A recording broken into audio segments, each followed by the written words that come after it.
Good morning, parents, teachers, and learners. Welcome to Valenzuela Live.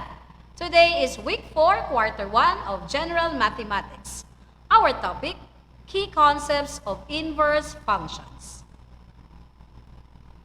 After going through this lesson, you are expected to, first, represent real-life situations using one-to-one function. Second, determine the inverse of a one-to-one function. Third, represent an inverse function through its table of values and graph. And fourth, find the dominant range of an inverse function. Have you asked this question? What is the use of learning x and y's? Can I use that in real-life situations? Oh, where can we see? One-to-one relations, come on, make me see. In real life, one-to-one relations, oh, where can you be? Let us try to find out whether you know what a one-to-one relation is. You have to answer one-to-one or not by simply reacting heart and smiley. React heart if it's one-to-one and react smiley if it's not. Let's have number 1. Every human being has a unique fingerprint. Is this one-to-one or not? Timer starts now.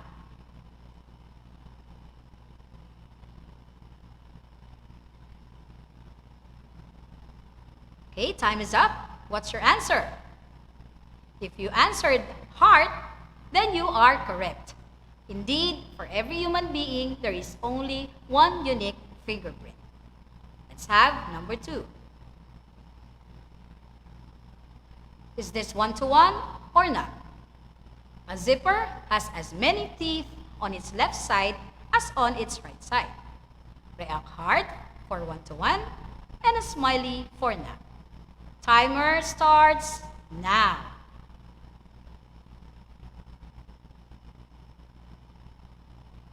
Okay, time is up. What did you answer? Yes, indeed, this is a sign of a one-to-one relation. Let's go to number 3.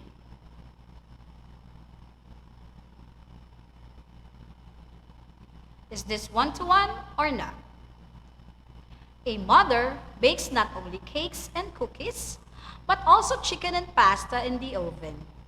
Does this show a one-to-one function or relation or not? Timer starts now.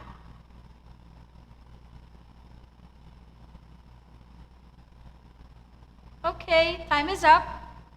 What did you answer? Did you react a smiley? Then you are correct. Indeed, this shows not a one-to-one relation, but a one-to-many relation. Because in the oven, you can bake as many as cakes, cookies, pastas, chicken, and lechon belly. Let's have number 4. A classroom created using a personal account can have at most 250 members. That is, it includes the teacher and the students. Does this show a one-to-one relation or not? You may begin answering as the timer starts now.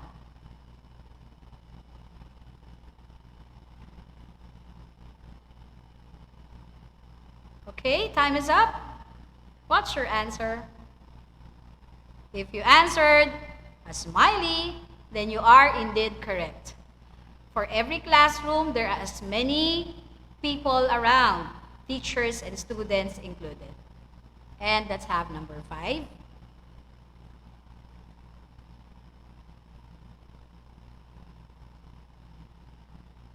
Kobe Bryant was the only NBA player to have 2 numbers, number 8 and number 24, as he retired from the Lakers. Is this a one-to-one function or relation? React heart or a smiley? Timer starts now.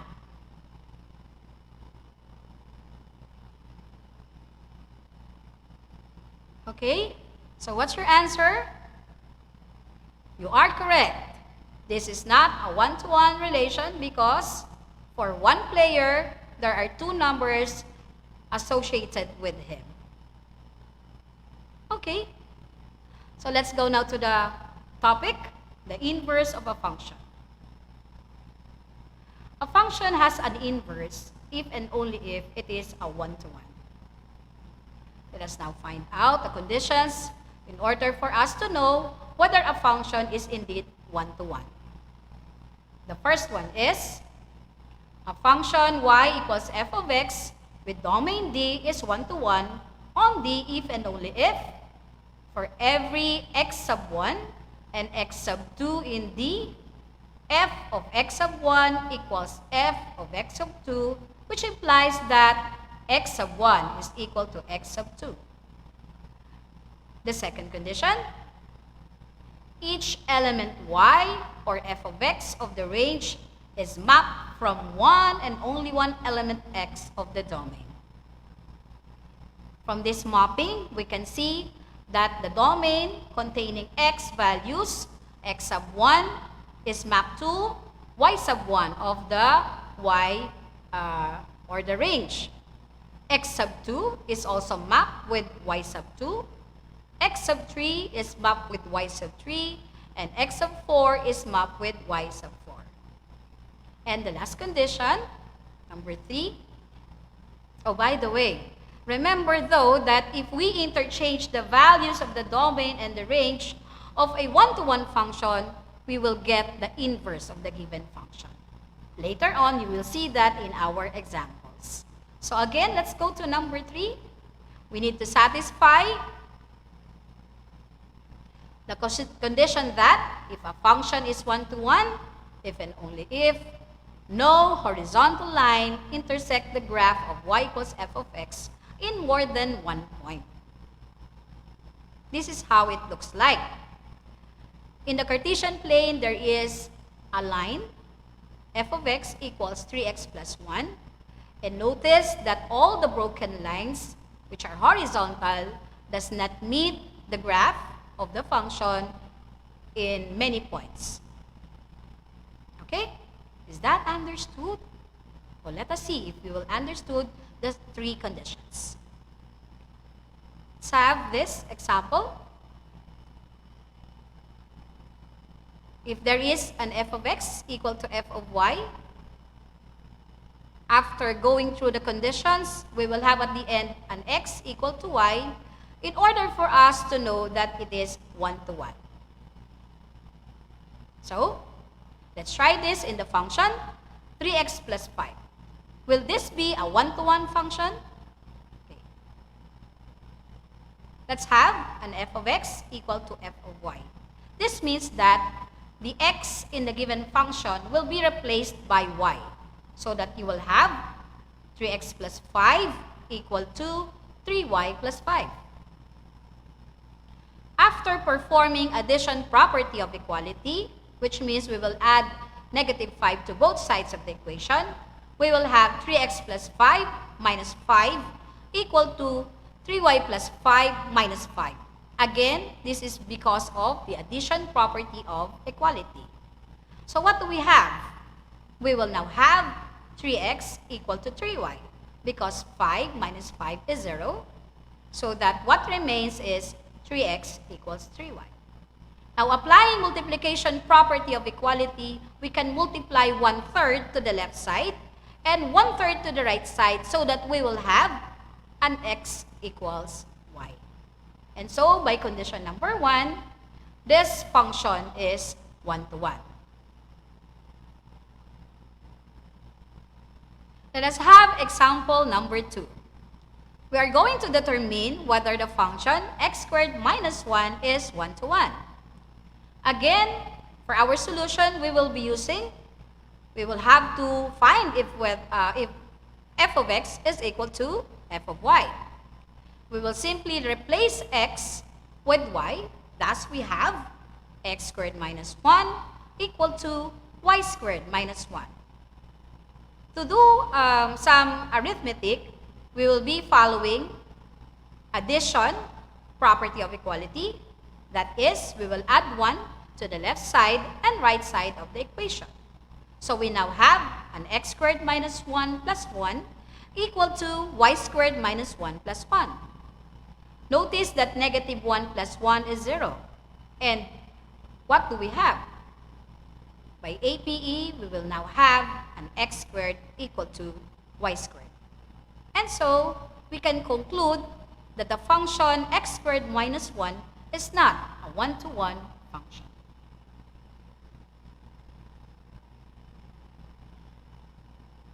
Okay? Let us now determine the inverse of f of x, which is equal to 3x plus 5. So how do we find the inverse?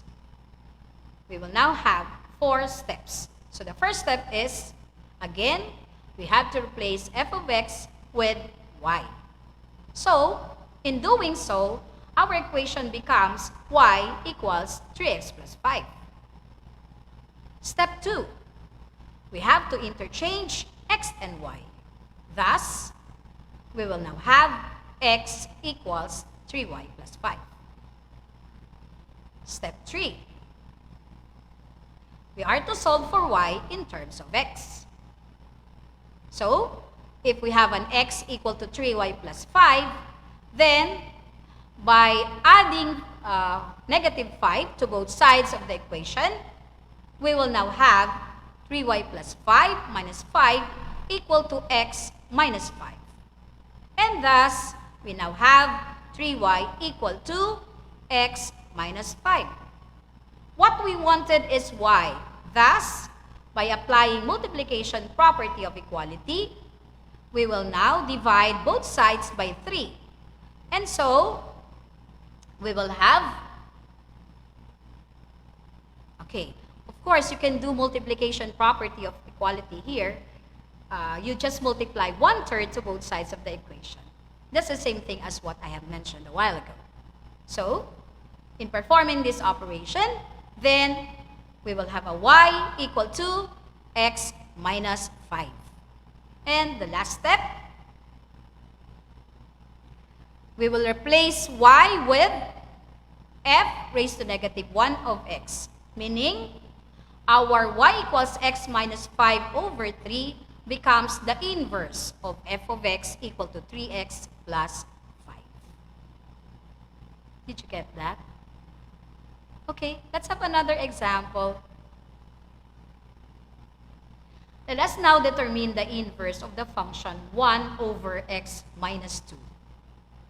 Step 1, we are going to replace f of x with y. So, our function is now written as y equals 1 over x minus 2. And then step 2, we are going to interchange x and y. Thus, we will now have an x equal to 1 over y minus 2. Step 3, we are now to solve for y in terms of x.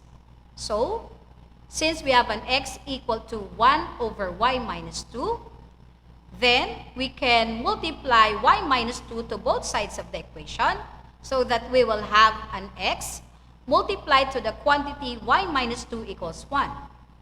That is cross multiplication. Next, we now distribute x to the terms inside the parentheses. So you will have xy minus 2x equals 1. That is because of the distributive property of equality. Now, the next step is to let xy be on the left side. And to do so, we will perform addition property of equality by adding 2x to both sides. Thus, we have now an xy equal to 1 plus 2x. To isolate y, we now divide both sides by x. Or, again, by multiplication property of equality, we can now have division by x. So, our function becomes y equal to 1 plus 2x over x. And so, our step 4, we will replace y with f raised to negative 1 of x. So, from our solution that y is equal to 1 plus 2x over x, it will now be written as f raised to negative 1 of x equal to 1 plus 2x over x. This is now the inverse of the function f of x equal to 1 over x minus 2. Let us now represent inverse function using table of values and graph. After that, we shall find its domain and range. Let's have example number 1. For example, you are given the function x plus 3. So how are we going to find its inverse? By using table of values. Okay, this is the first step. Check first whether the function is 1-to-1. To do so, again, we apply what we did earlier, which is we will equate f of x to f of y. That is, we are going to replace x with y. In doing so, we will now have an x plus 3 equal to y plus 3. And then, by applying addition property of equality, that is, we will add negative 3 to both sides of the equation, then we have an x equal to y. And so, yes, this is a 1-to-1 function. So, we can now proceed to step 2. Again, from the function x plus 3, we are now to create table of values.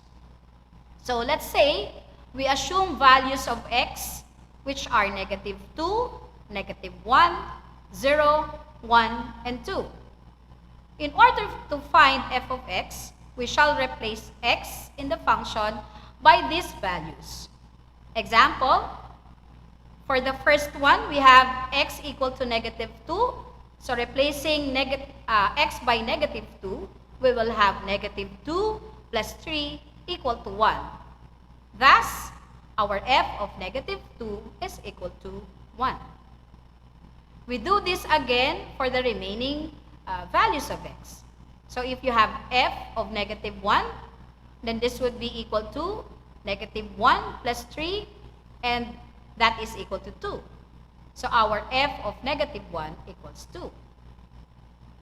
For f of 0, we will have 0 plus 3, and that is equal to 3. Thus, our f of 0 is equal to 3. For the fourth one, we have an x equal to 1. So replacing that to our function, we have 1 plus 3, and that is equal to 4. And so f of 1 equals 4. For the last value of x, which is 2, we now have an f of 2, which is equal to 2 plus 3. And 2 plus 3 is 5. Thus, our f of 2 is equal to 5. Let's go to step 3. Okay, in step 3, we are going to let the values of the range of f of x become the domain of the inverse of the function. So how it's done? Let's look at this one. A while ago, we were able to find the values of x and y for our function. That is, when x is negative 2, we have 1, and so on. So how can we exchange or interchange the values of the range and the domain? This is how it's done. Okay? F of x will now become the domain of the inverse. And our domain for the function becomes the range of our inverse. And so, notice that x is 1, 2, 3, 4, 5, and the value of our inverse would become negative 2, negative 1, 0, 1, and 2. Did you get that? Let us see. Our resulting coordinate pairs will now become the representation of the inverse of our function, which is x minus 3. Okay, step 4. We are now going to plot and sketch the graph of our function. Okay, let us look at this one. We plot all the points, negative 2 and 1. That's point A. Then negative 1, 2, that's point B. We have 0, 3, and that's point C. We have point D, which is 1, 4, and the last point E, which is 2 and 5. So if we connect these points, we will now form the function.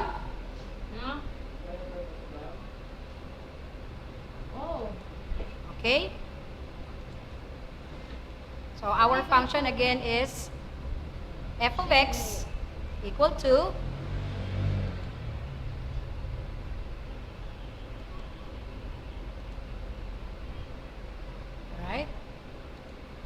function is equal to the line x plus 3. So this is our original or given function. That is how we plot it in the Cartesian plane. Okay? Now what about the inverse? Let's look at the sketch of the graph of the inverse of this function. Okay? So we will now plot the x and y's of the inverse. So we have the first point.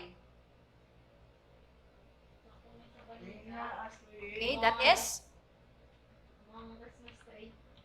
1, negative 2. That's A. Point B would be 2, negative 1.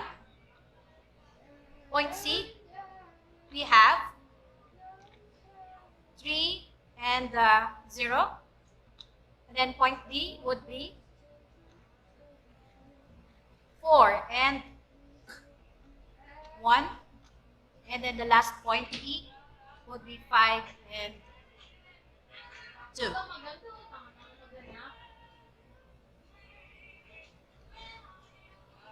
Alright?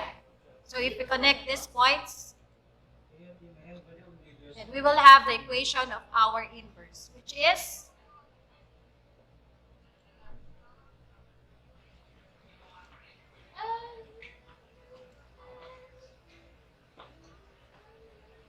okay, this would be our function, inverse function, that is equal to y equals x minus 3.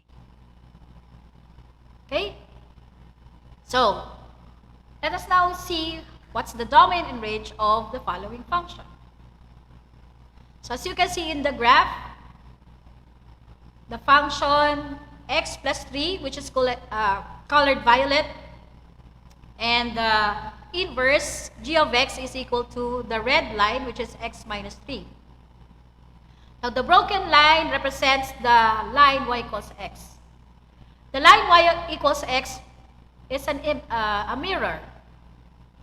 Or, let's look at this as a piece of paper.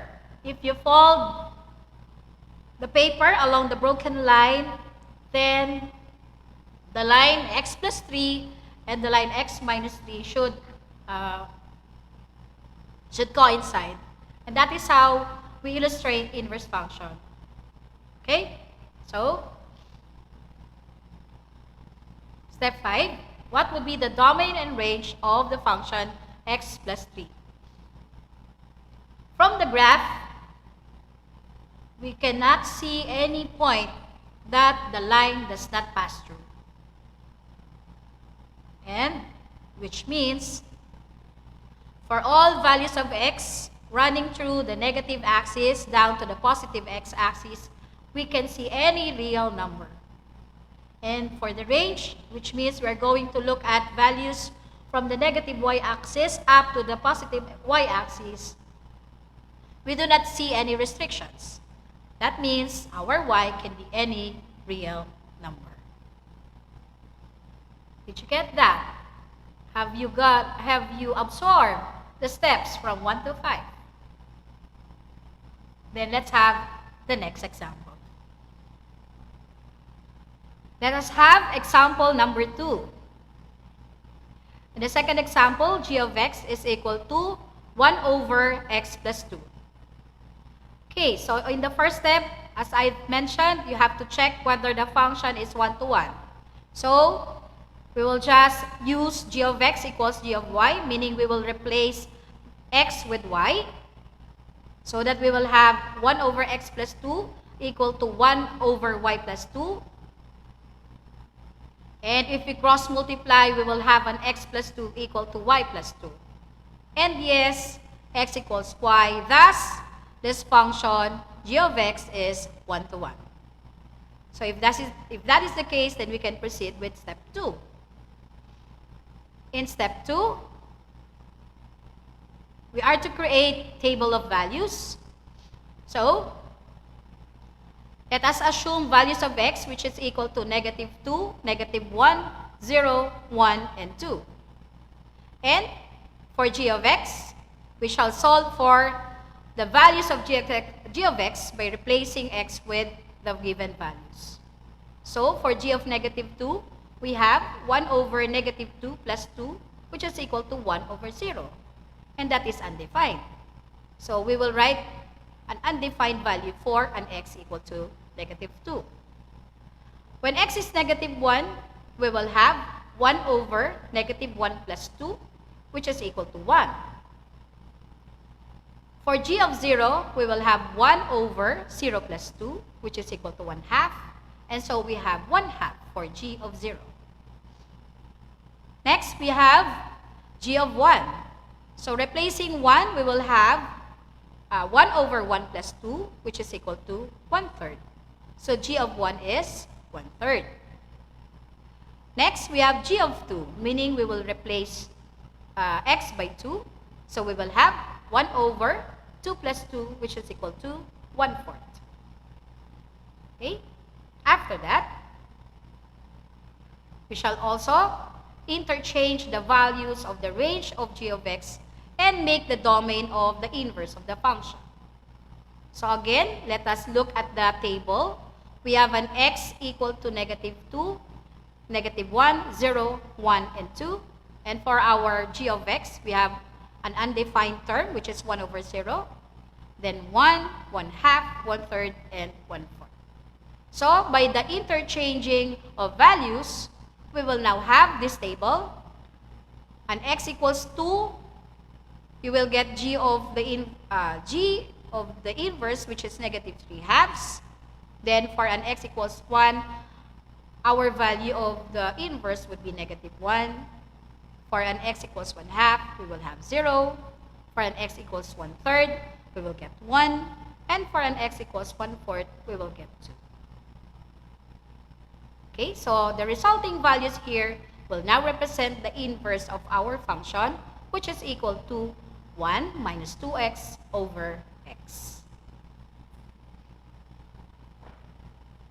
Let us now find the sketch of the graph by plotting the valuing values to the Cartesian plane. So, the first point is negative 2. And it is with an undefined term, so there is no point plotted. For the second point, we have negative 1 with 1. So you have the first point, B. Then point C would be for 0 and 1 half. Okay, so that's our point C. And we have for point D, that is 1 and 1/3. So that's our point D. And the last point that we need to plot is the point 2 and 1/4. So that is our point E.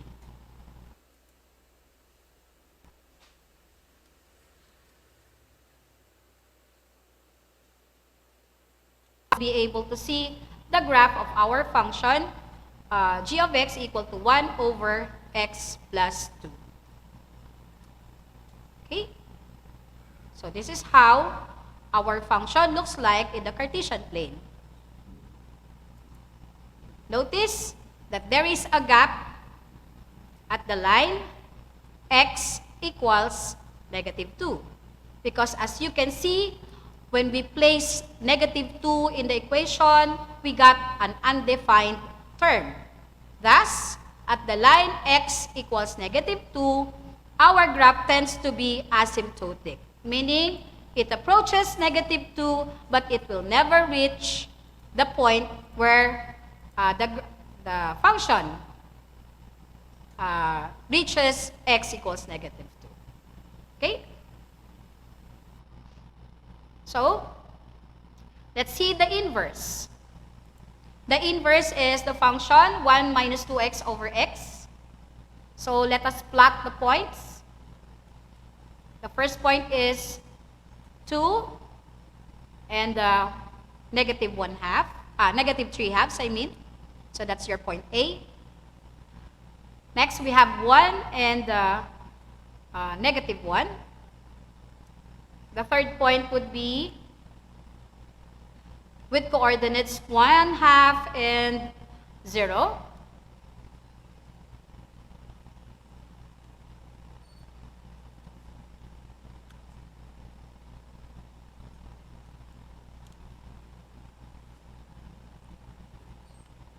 And then for the next point, we have 1/3 and 1.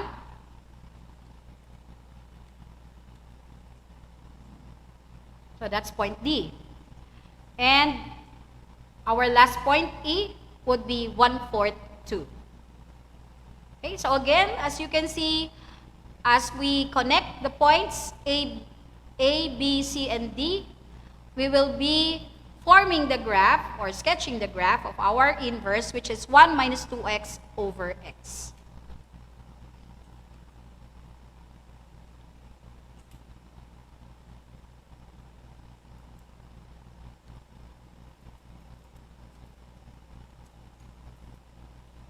Okay, so our GeoGebra is somehow slow. Let's say, just wait. Okay, so again, our inverse would be the function 1 minus 2x over x. And that is how it appears in the Cartesian plane. Okay, now, a while ago, we noticed that if our x is equal to 0, then notice that our function does not reach that point. So there is again an asymptote, which is a line where our graph does not meet. And that is again at the y-axis or at the line x equals 0. So our graph 1 minus 2x over x approaches the value 0, meaning there is an asymptote at the line x equals 0. All right. So, let us now see the domain and range of the function. Notice that the red broken line is our asymptotes. Notice that in the vertical line, that is an x equal to -2, and the horizontal line, that is y equals 0, this tends not to reach, our graph, does not reach those two lines, meaning there is a limit for this graph. And thus, we can now say that the x values of this graph would be all values of x, except for an x equal to -2. Because notice, it never touches the point where x equals -2 is the coordinate. And with respect to the range, we also have y not equal to 0. Therefore, our range can be any real numbers except for those points that are along the line y equals 0. Okay? So, let us see whether you know or we have learned something from what we have discussed. Let's check my graph. To answer this, again, you have to react a heart and a smiley. Okay? It depends on the question. So let's start with number 1. You are given the function equal to 1 over x minus 3. The question is, which cannot be a value of x? In order for you to answer that, please observe the graph. Okay? From the graph, which cannot be a value of x.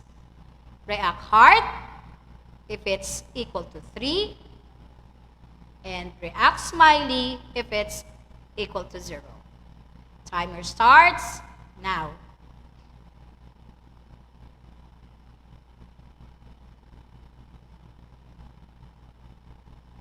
Okay, time is up. What do you think is the answer? Okay, yes. X cannot be equal to 3. Notice in the graph, the left part of the graph does not reach the value x equals 3. And so also with the upper part of the graph, it never reaches x equals 3. Very good. So let's have number 2. Again, our function is 1 over x minus 3. Now, what would be the horizontal asymptote of this function? All right, let us look again at the graph. Where would be the horizontal asymptote? Is it at x equals 3? React hard for that. Or is it on y equals 0? So react smiley for that. Timer starts now.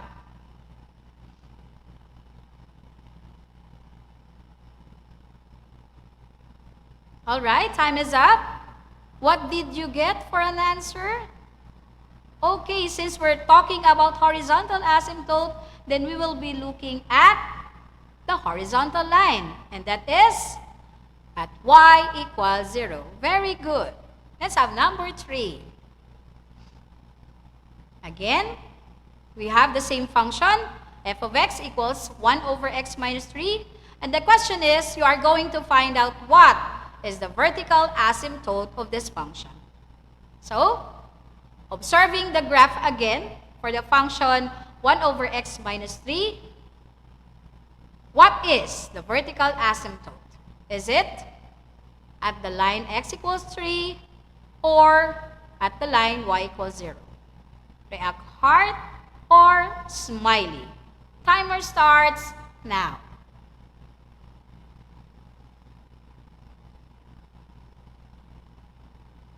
Okay, time is up. What is now your answer? Of course, we're talking about vertical asymptote, so we are looking at a vertical line. And that vertical line is, yes, you are correct, it is x equals 3. Let's have number 4.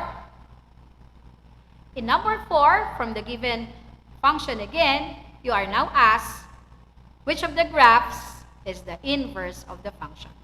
Remember, in our discussion, we mentioned that the inverse would be a reflection of the original graph. That is, if we place a broken line along y equals x, then those graphs will be coinciding.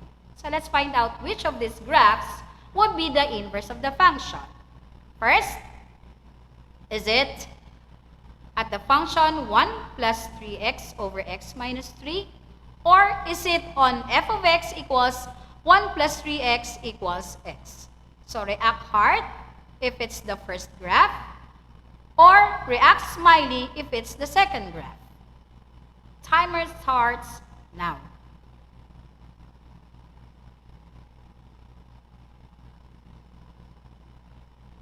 Okay, time is up. Which would be the graph that we're looking for? If you answered smiley, you are correct because the inverse of the function 1 over x minus 3 is the function 1 plus 3x over x. Let us now have the last number for our check the graph. This time, what will be the domain of the function? So, again, looking at the graph of 1 over x minus 3, what do you think are the possible values of x in the domain? Is it all x's except at x equals 0? Or is it all x's but not 3? React heart or smiley? Timer starts now.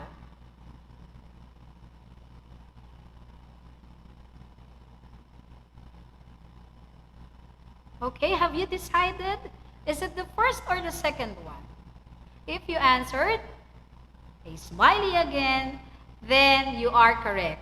The correct domain for this function are all values of x except at x equals 3. We cannot have an x equals 3 because as the graph tells us, it does not pass through x equals 3. It is asymptotic to x equals 3. Okay, so let us now summarize what we have today.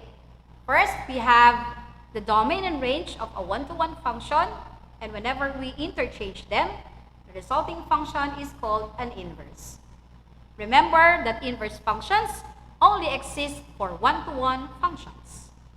And there are 4 easy steps in order to determine the inverse of the function. The first step is to replace f of x with y. The second step is to interchange x and y. Step 3, you are going to solve for y in terms of x. And the fourth one is to replace y with the term f raised to negative 1 of x. Of course, we also have graphing the inverse and its original function.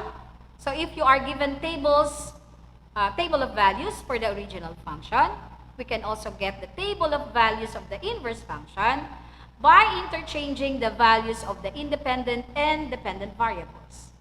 Now, whenever we have the graph of the original function and the graph of the of the inverse of the original function, then remember that it will be symmetrical through the line y equals x.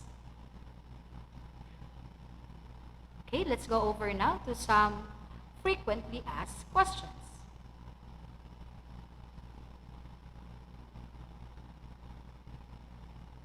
All right. So for our frequently asked question, there is one question that is commonly asked, and that is, are all functions have inverses? What would be your answer? Of course, not all functions have inverse. Remember, the condition is we can only get the inverse of the function if it is considered as a one-to-one function. And so, this is what we have learned for today. And again, I am Mrs. Maria Lorena E. Santiago from Polo National High School. I will be leaving you with a thought to remember or thought to reflect on. Life is an echo. What you send out comes back. Thank you, good day, and have a pleasant morning.